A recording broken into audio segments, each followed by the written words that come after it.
Broadcasting live from Murasa on the plane of Zendikar, this is Tap Tap Concede.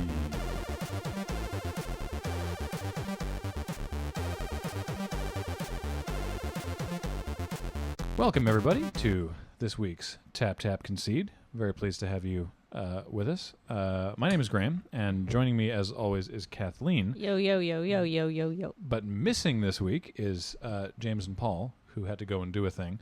But instead, we have our good friend Missie joining us. Hi, Missie. Hey. Now, Missie you might recognize from various Loading Ready Run videos through the years, but most recently, the latest episode of Friday Nights, wherein we gave you the hardest line in the episode.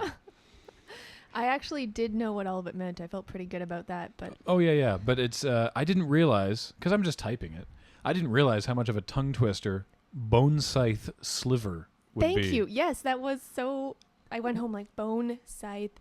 Yeah. We were listening to the Limited Resources Rules podcast with Judge Joe Bono on it, where he's talking about the M14 rules, and he screws up Bone Scythe Sliver like 3 times. Yeah. Yes! Yeah, so does Marshall. It's a tongue twister. Marshall, despite being like a freaking like color commentator, had to slow down to say it, right? Oh, yeah. Like it is Bone Scythe. It is a hard thing to do. Yeah, because you ended up saying Bone Scythe Slither because of the Too many THs Too and many S's and THs. all wrapped up in one. Yeah. Basically, you could probably just mill your opponent out by making them say it too many Probably. times. Mm-hmm. They just concede. You see, Missy is an actor, and so I felt comfortable giving her the giant, crazy, complex line, but I didn't realize that it was actually just like straight up difficult to say.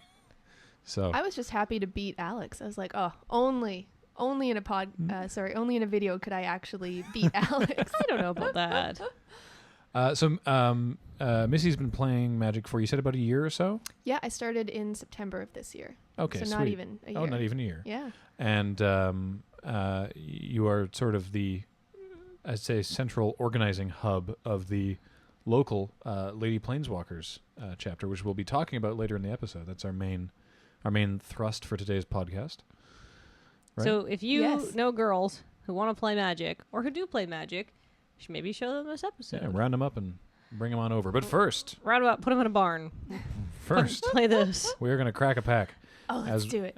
As we always do. So last week we had 19 of these and we rolled a big one big die. Oh, you mean this big die? That big die. And then I found another pack of Weatherlight. So we would have had 20 last week, but we have 19 again. So they're all mixed up. Once again, there's still a pretty good chance of hitting Homelands. Oh.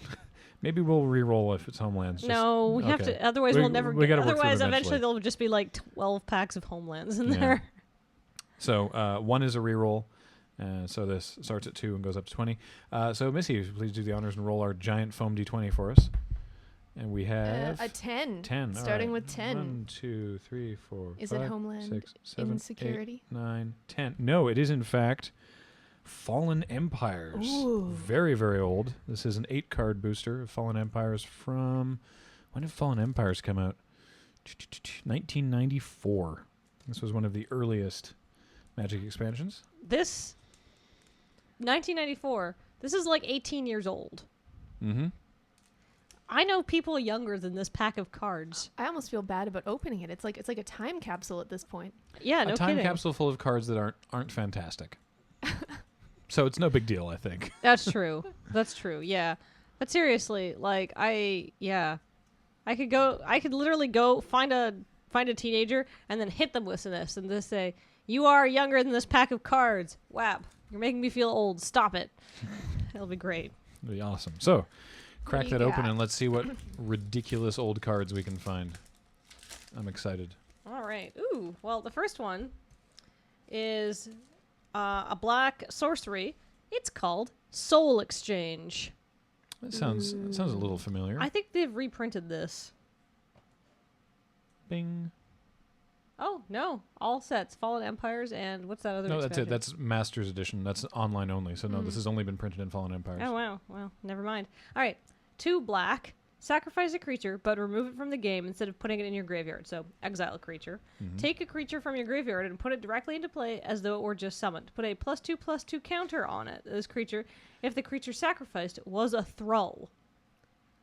Interesting. They certainly don't do +2/+2 counters anymore. No.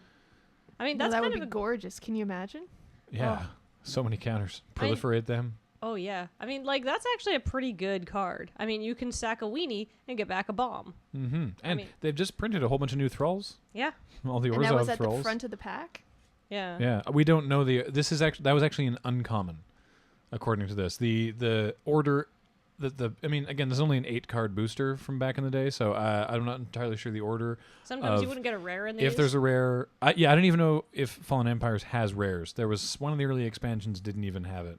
So what's next? All right, the next one is a Sylvunite Priest, SVY, I got it. a Civil Knight Priest, which has also never been reprinted, and unlike Soul Exchange, does not seem to have a high rating on Gatherer. Svelunite. I Svelunite. think. Okay, so it's a 1/1 for 2, so it fails the vanilla test. Yeah. 2 blue and tap. Target creature may not be the target of spells or effects until end of turn. Use this ability only on your upkeep. Okay, so What- 2 blue and tap to give a creature Shroud, which is how this has been oracled. Seems fine. Activate only during your upkeep? That's awful. That's terrible because it's like, all right, I'm gonna activate during my upkeep to give this thing Shroud, and Now your I can't opponent play anything. No, and your opponent goes in response, I kill it. Yeah. Or your opponent's like, well, I have this instant kill spell. I'll make sure to cast it not in my opponent's upkeep. Yeah. That's awful. What's next? That's just bad. I don't know how many instances they had at this time though. I guess they still had lightning bolt. Oh, they have instants. Don't worry. Instants and interrupts, which are now instants, have been around. Whoa, I've never even heard of an interrupt. Yeah, that's the old. They used to have instants and interrupts, which worked slightly differently. But now any old card that says interrupt is just an instant. They did a big rules change. Okay, next we have the Brass Claw Orcs, which are a 3/2 for 2 and a red. Which artist? Ooh, there's a lot of them. Rob Alexander. Oh God, he's done 2 of them. The problem is that at this time they did commons. They did like 4 of every common. It's the other one. That's one. That's it. All right. All right, so it's a 3/2 for 3. Cannot be assigned to block any creature of power greater than 1. So clearly, back in early Magic, having a 3/2 for 3 was way too good, and they need to give it some kind of drawback. Can't block creatures with power 2 or greater. That seems okay. I mean, yeah, you can block Isn't that the whole point of goblins. having a 3/2? Is to attack. Yeah. Yeah. Yeah, that seems all right. I It's don't not know. amazing. I still think it's funny that they had to give it a downside because it was too good. I just like his Wolverine glove there. Yeah. All right. Next we have Mercine, which is an enchantment for 2 blue and 2. Enchant creature. Put 3 net counters. Oh, this is just complicated. Mercine. This is ridiculous. Which art? This one? That's it.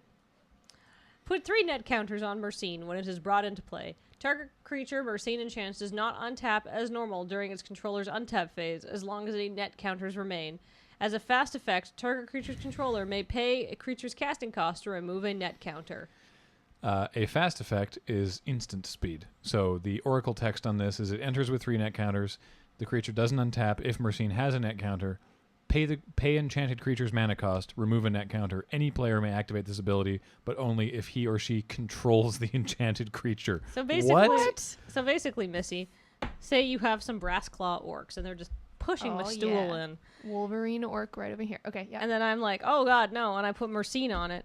And it has 3 net counters. Then you have to pay 9 mana to get that off. Because you have to pay the casting cost of the orcs 3 times. Oh, I have to pay the casting cost of what you put it. Got it. Yeah.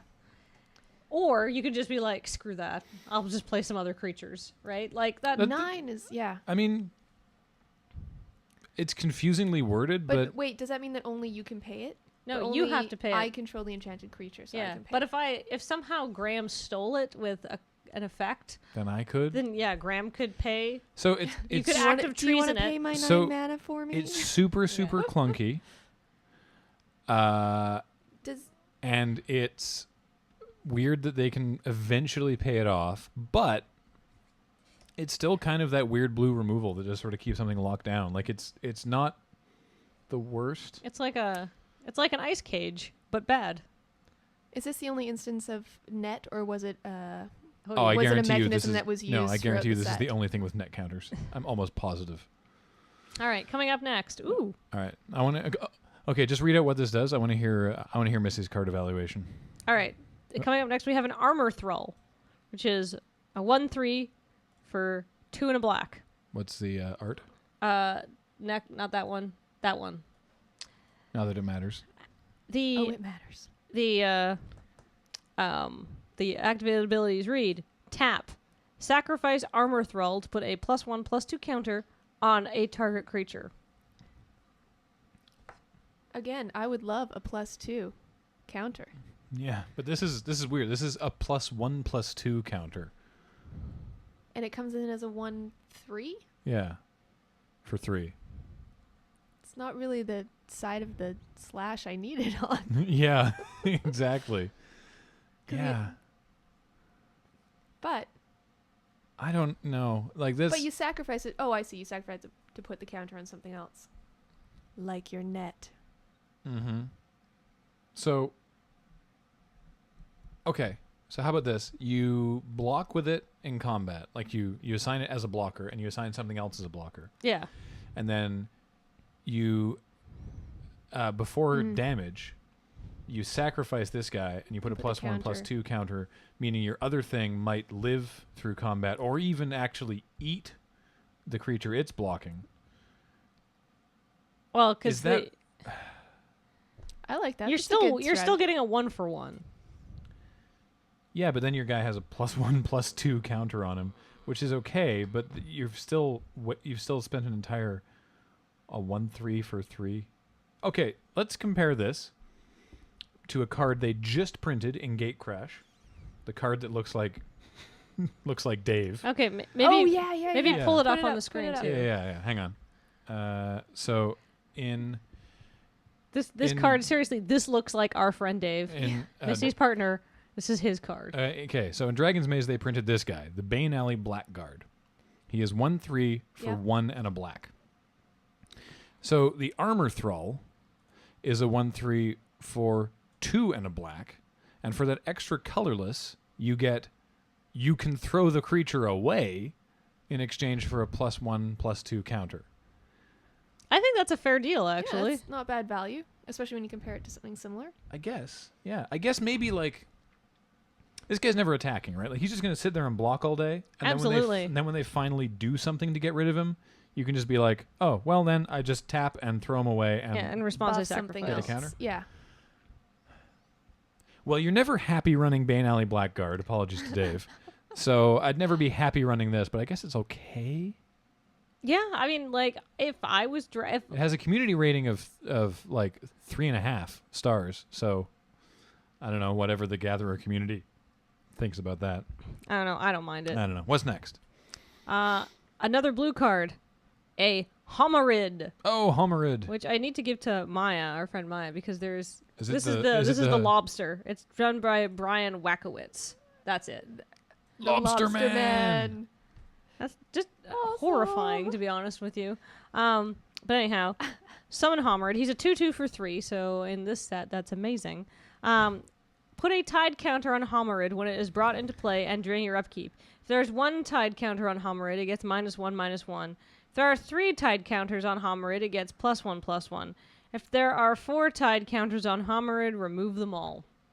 All right, so this is complicated as well. Whoa. So it's a 2/2, but it comes in with a tide counter on it, so it comes in as a 1/1. for 3.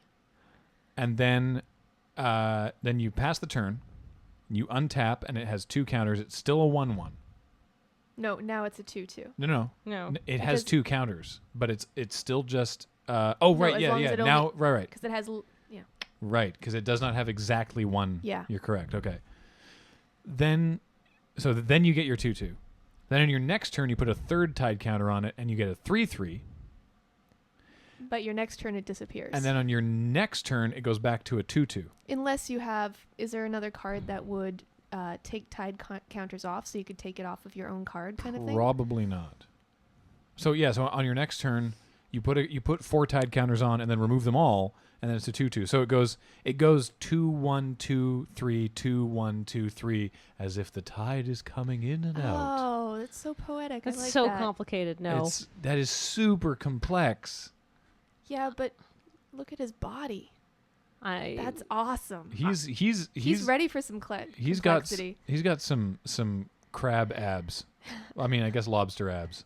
I like his like lobster like His come at me, Thorax. bro. So you're just gonna like but say look at his thorax. pecs here. I don't know if you can Yeah. really see on the screen, but look, like there's 2 like squirrels there for like yeah. lobster pec boobies or You guys whatever. gotta look this up online. It's beautiful. Oh wow, that like, is seriously yeah. like It's look better at, than Batman nipples. I hope that's coming across on the camera. Yeah. yeah, if it's not like try to find a high res scan of this art. But yeah, this card is bad. I would not play this because just for my own sake of confusing me. Oy. All right, next. All right, next. Oh, this card I believe has been reprinted in Modern Masters. It's a Thallid. Thallid. The Thallid Bowl. I have a friend who runs a That's the whole art. deck of Thallids. Yeah. I don't think I've ever seen this particular art for Thallid. All right, so Thallid is a 1/1 for 1 green. So fine. Well, I mean 1/1s aren't great, but during your upkeep, put a spore counter on Thallid, and for nothing, remove 3 spore counters from Thallid to put a Saproling token into play. I put a 1/1 Saproling into play. I just want to point out. So look at this art. Like, look how creepy this art is. There's this art, which is super creepy and awesome looking. Mm-hmm. There's this art, which is terrifying. I never remember seeing any of those. The only art from Thallid I remember is this stupid guy. The guy that looks like a mushroom squid with Like he's from a Lovecraft cartoon a pike. for kids. Yeah. The Modern Masters art is really cute, though. That's beautiful, yeah. Little Thallid guy. So this is great. Like Little Thallid. Thallids are good. Yeah, it's basically budding saplings for free every 3 turns. Mm-hmm. And if Yeah. you have a lot of Thallids, you're eventually going to have a least. lot of Saprolings.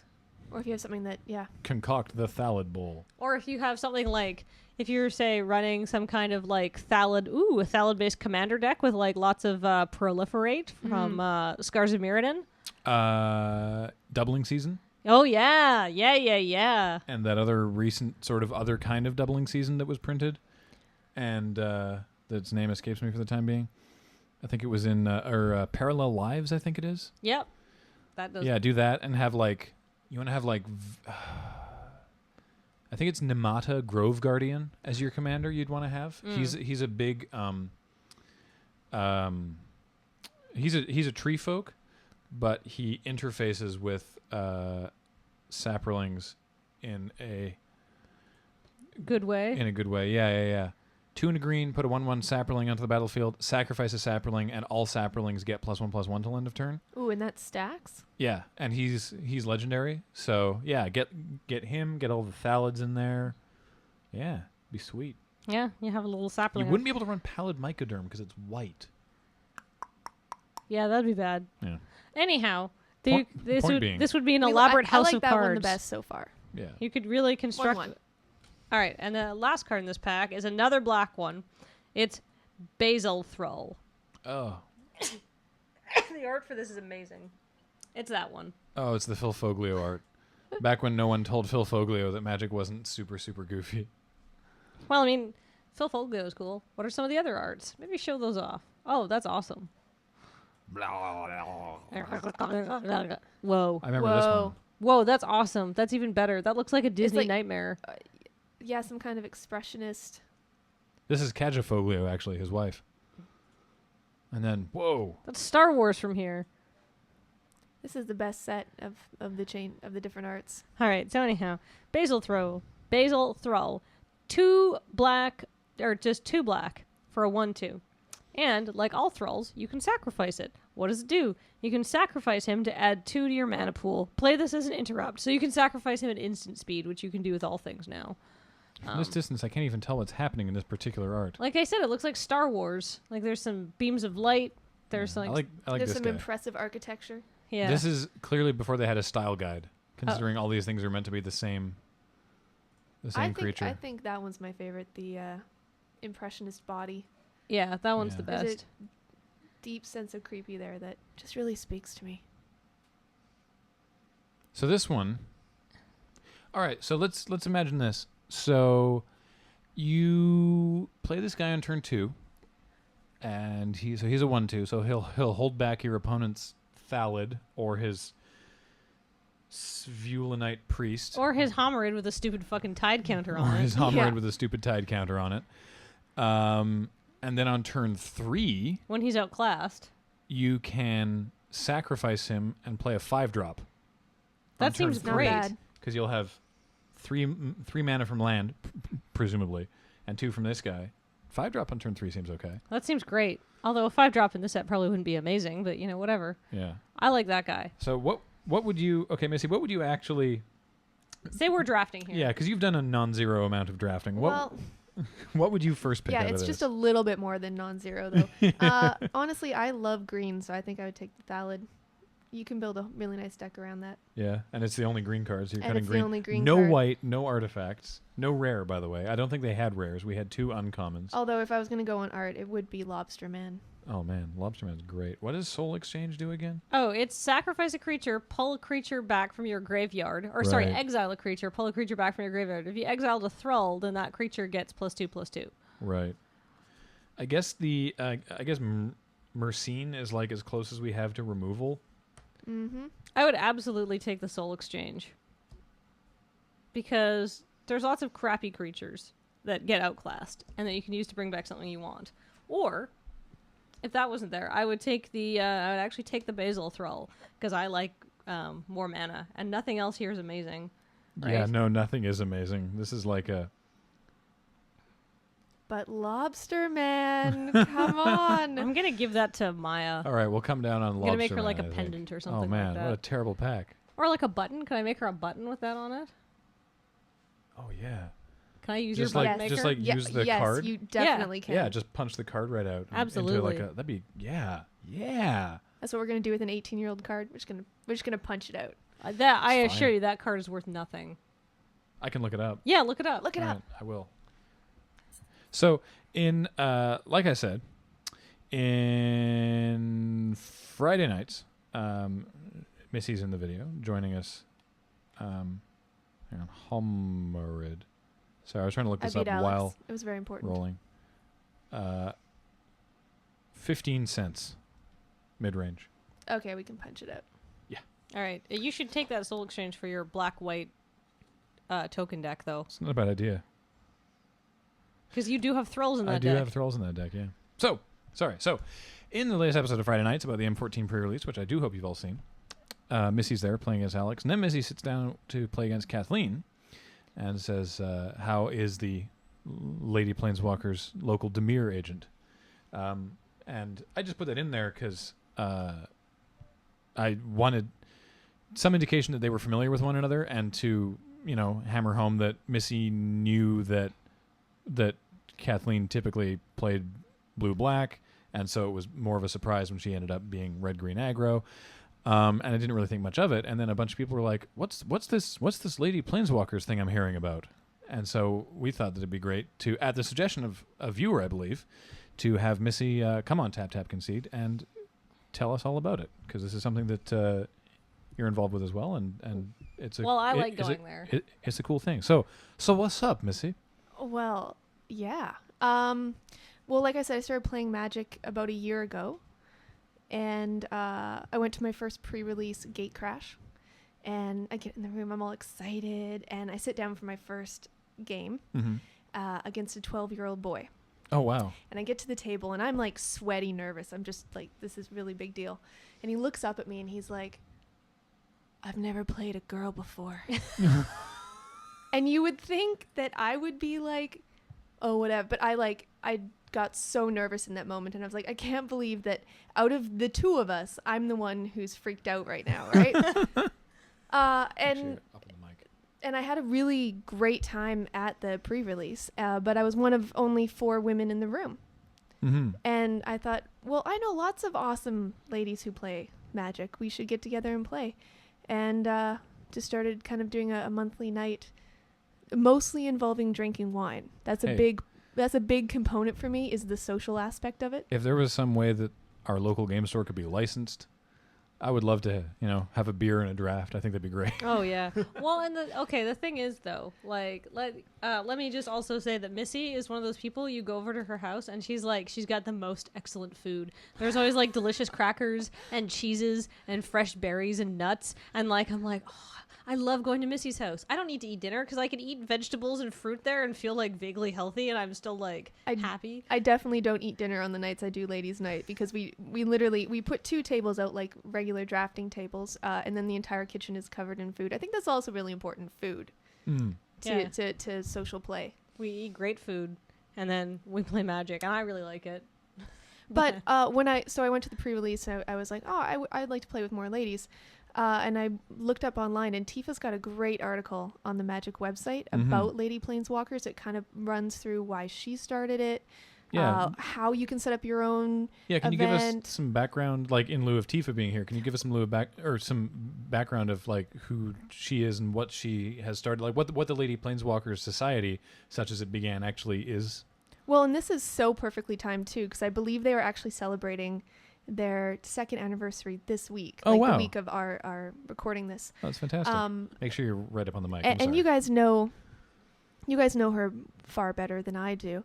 But it was started as a way to have a welcoming, friendly environment where women can get together and battle Magic. And learn and compete and play. And I remember reading this article the first time and being like, yes, that I would like that. Yeah. Because again, the first time I went into the store, I was like, oh my goodness, I was so nervous about going into the store. Everyone in there was super nice, but yeah, I felt really incongruous about being I consider very put together, professional, mature woman. And I was freaked out about going into the Magic store because I was like, I don't know enough. They're going to laugh at me. And I don't think that anyone should. It's a fun game. We should enjoy ourselves. Yeah. And it's important to note that the Lady Planeswalker Society in Seattle, they meet, I think it's every other week at Card Kingdom. I think it's every other week. It might be monthly. I know you guys meet monthly. But yeah, and they do casual formats. It was the first place that I learned about a pauper cube. Was on their website, and I was like, oh. I mentioned, by the way, when we were talking about cubing in the cube episode, I mentioned a pauper cube, Pauper, as in cheap, and a pauper is commons only, not Popper, which I don't know what that would be. But it's important to know that the Lady Planeswalker Society, when they meet at our favorite place, Card Kingdom in Seattle, it's not a women's only thing. No. But the point is to be open and welcoming, and like it's not a girls only club or anything. No, 2 of the main tenets are that it be public and that everyone is welcome. Yeah. And it's that welcoming, friendly atmosphere. Yeah. That I think is the most important. Magic has a huge community, and in any community you're going to get jerks. And basically what this is no jerks, please. Well, yeah. No jerks, please. Yes. Well, and here in Victoria, we have the Planeswalkers for Diversity group. Yeah. Which does something very similar at Yellow Jacket, our local store. They have a monthly night where it's everyone welcome, come and play. They do casual formats. They do competitions and stuff. And actually at my pre-release, I was in my first pre-release. I was invited to one, and I had a great time. Sweet. Yeah. So there are very similar movements out there about being more open and accepting. Well, I mean, it's nice because Magic is, and I think we can all say this, it's not the easiest game in the universe to pick up. No. And, it's part of its appeal, right? Yeah, absolutely. It's easy to learn how to play basics, but there's so much depth to it. Oh yeah, and there's all these different formats that you can try out. And what I like about going to Lady Planeswalker Society is there's people there of all like sort of skill levels. Like I would probably be one of the more advanced players there, Which must feel nice. whatever. I'm there for the wine. But you know, there's more advanced players, and there are people like my friend, or I guess our mutual friend Mia, who has only started playing in the last probably like 6 months or so, and would really like to learn more. But at the same time, because if you don't know a lot about the game, you don't know how cards interact, it can be. You can be a little bit shy about going up to people you don't know and saying, I would like you to help, and I want to play with people, but I really need somebody who's, you know, gonna just be like very patient and calm with me and stuff like that. And what I like about this is you can explore and learn in a very like welcoming space. Yeah, Kendall plays competitively. Oh yeah, I'm pretty Kendall sure. will kick my ass. Yeah. And yet you're right. There's always someone there who it's their first time. Yeah. But going back to the pre-release, that 12-year-old kid beat me in 2 games in about 15 minutes flat. Jeez. And I felt like I'd let my entire gender down in that moment, right? And it shouldn't be that. I should just be able to be like, whatever. He's probably been playing way longer than I have. Mm-hmm. Well, that's. I mean, it's sad that can be a problem. Not that I'm saying that this kid was like that, but no, he was very gracious about it. Oh, good. Especially for a 12-year-old. Well, that's good. But that can be a problem. Is I hate. I'm sure anyone who has seen the Twitch TV chat room during any Magic event is a cesspool of awfulness. But getting better. Actually, I've noticed it has been getting better because people have stopped just letting it slip. That like if a male pro Magic player makes a mistake, then he screwed up, you know. But if Melissa DeTora or Jackie Lee make a mistake, then women can't play Magic. You know? And I think that's insane. It's insane and ridiculous. Yeah, and it has been getting a lot better actually. The online discourse has been, because more and more people are just being like, well, they're calling out the bullshit. They're saying like, no, that's stupid. You're stupid. Rather than just being like, I disagree with that, but I'm just gonna sit over here very quietly. But aside from negativity, I think Lady Planeswalkers is great because we have people who are not, who are very new to the game, and it's like, all right, now we're gonna learn how to draft. And like the last time we did a draft, we had like I think 3 people there, maybe 2 people who had never drafted before but had wanted to learn. Didn't have anybody to draft with. First time I drafted a Yellow Jacket, it was intimidating. I'd never drafted in the store before, and everyone was so quick with their packs, and I'd done it before, that it's like, you make your pick and then you wait until everyone has made their pick, and then everyone passes at once. And then the first time you go to the store, everyone's like, no, slam, pass, no, slam, and then you're sitting there and you're like, I haven't made my pick, and I've got 3 packs lined up waiting for me, and it was super intimidating. Mm-hmm. And so I can see how that could be even more intimidating. Exactly. I think when you are a part of a visible minority, such as a woman in a pre-release, it just makes it that much more intimidating. And so that's why Lady Planeswalkers is great, because we get the chance to ask questions, to be in a more relaxed environment with different levels of play. Like, it's really helpful to have Jess there, who also is like she's a Judd. Like, she's just got so much good knowledge. Oh, is this Jess Bell? Yeah. Yeah, because she's been playing for a long time. Yeah, she's been in some LoadingReadyRun videos as well, and yeah, she loves to know all the rules. So that's gotta be helpful too. So, yeah. So but I have to say, on the whole, like in my almost year of playing, I have found everyone I played with, like, for the most part, incredibly helpful and willing to teach me. I think it's almost more just on me. I'm often like scared about looking uneducated or not knowledgeable. Are you going to the M14 pre-release? I am. Sweet. I am. What day? Sunday. Nice. All So right. are we. Yeah. Awesome.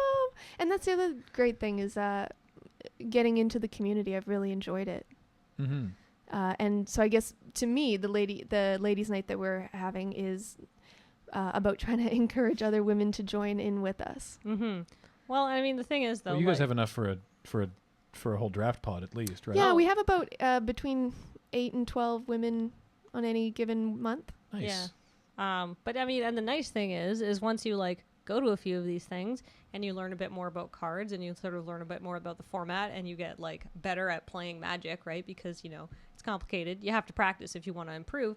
You feel a lot more confident, and then you can do stuff like go to a pre-release and be like, I know how to draft. I know how to build a limited deck. This is great, you know, and then you're like more comfortable and more open to going out and joining the Magic community as a whole, which I think is great. I mean, it certainly helped my confidence because I'd go there and I would be like, right? Because same as you, I'm a new player. I don't want to screw up. I don't want to, you know, look dumb or like waste people's time and stuff like that. And I think this is something that everybody feels, though, not just women. Like, I think if you're a guy and you're in Seattle and you're like, I would like to learn Magic, but I don't know anything about it. I don't really have anybody to play with. I think heading out to the Lady Planeswalker Society at Card Kingdom would be great because, you know, it's a casual learning environment that's supposed to be fun. Yeah.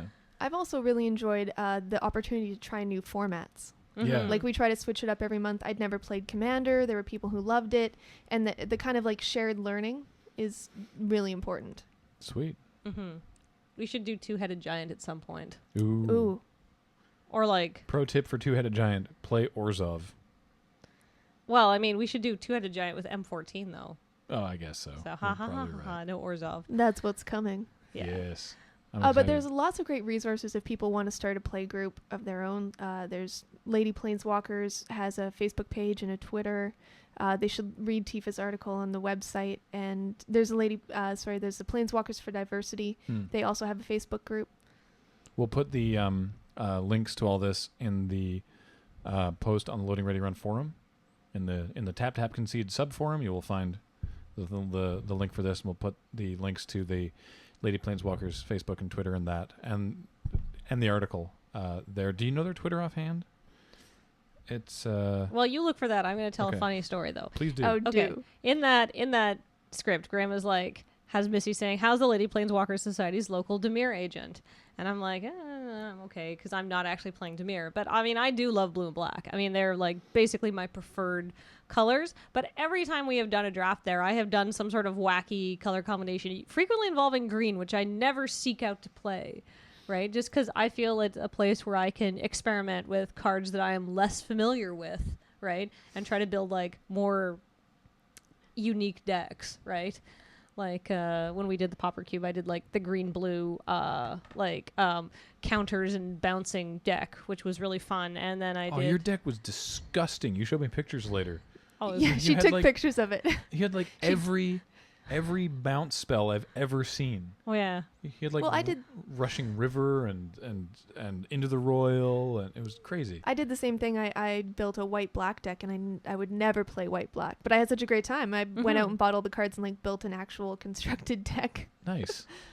I mean, that like, I don't know. I think that's kind of fun. Although, like, I just wanted to point out the irony of being the local Lady Dimir Planeswalkers agent. agent, and I don't think I've ever put together a blue-black deck the entire time I've been there. I didn't even bring my blue-black Commander deck when we did Commander Night. Well, it's because your blue-black commander deck, unbeknownst to you when you built it, it's Disgusting.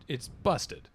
It's so good. Okay, so the story behind that, very quickly, is I like blue-black, and then we were like learning how to play Commander, and I was like, I want to play a blue-black deck because those are my favorite colors. And then I looked for blue-black legendary creatures, and then I had only been playing Magic for I think like 4 months at this point. And I was like, ooh, Una, Queen of the Fae. Ooh, she looks cool. I like that. Wait, there's a tribe that's just fairies? And they're all blue-black? Fucking sold. I love flyers. I love blue. I love black. What could go wrong? Unbeknownst to me that fairies being one of the most powerful modern like tribes ever created. So I put together this freaking fairy tribal deck, and it's disgusting. It's like The first time I played Commander was against you guys, and that deck destroyed us. I Yeah. often don't bring it out anymore It's because like it's too cruel. It's like the. But I always like having It's that like in the my pocket. gunslinger. Yeah. Yeah, it's like the gunslinger has like like the old Colt 45 in a case. Yeah. And he's just like, it's there, and someday he's just gonna have to be like, it's got to come back out again. Yeah. Take it out and walk off into the sunset. You don't need to use the big guns, but you have to have them. Yeah, exactly. Although on the bright side, I put that deck together like I guess like probably like 8 or 9 months ago before the dramatic appreciation of fairy cards took place. So when it was a deck I put together, like not there were some costly cards Yeah, in you there. got Vendilion Clique for like $5. Yeah, it's $5. It's worth 'Cause this like was- 40 now, I think. Because it was before Modern was a format, Yeah. right? So like Vendilion Clique wasn't necessarily amazing in the grand scheme of Legacy, but in Modern it's like, ooh, well, heck, got to get that. Yeah. I don't know how Good much deal. a Bitter Blossom is going for now. It's probably still like $40, I think. I don't think I paid $40 for I a could Bitter be Blossom. wrong. I would not And have you put have, a like, $40 the- card in that you have, deck. I like, think there was the- 12 when I bought it. You've like the Glenelender Liege, Oh yeah. and well, I mean, and Una, and And the Scion of Una, and the like. What else? All the fairies. All the fairies that you look at them in Modern, and you're like, bleh. At MTG Lady Society is the Lady Planeswalkers Twitter account. Give them a look, say hi, and I assume their Facebook is similar. I guess it was actually just linked from there, and I could have just read it. Well, aren't you special? It's just Lady Planeswalker Society. Yeah. So check them out, and like I said, we'll put the links in the show notes on the LoadingReadyRun.com forums. I think that's it. Yeah. Yeah, that was a lot of fun. Thank you so much for joining us, Missy. Bone Scythe Sliver. Excellent. Excellent. That's all I have to say. Yeah, and thank you, Tifa, for giving us some additional background information on the LPS and everything, And for starting it, because I don't think I would have even had the thought of holding a ladies' night if I didn't know that it was a thing out there. Mm-hmm. And there's many. She mentioned in that article. There's many other chapters around the U.S. and Canada so far, and I believe the Victoria one's is now an official chapter, officially recognized now. So there may be one near you, and if there isn't, well, heck, start one. Why not? Yeah, do it. It's fun. Yeah. So thank you guys for listening to Tap Tap Concede, and we will talk to you next time. Bye-bye.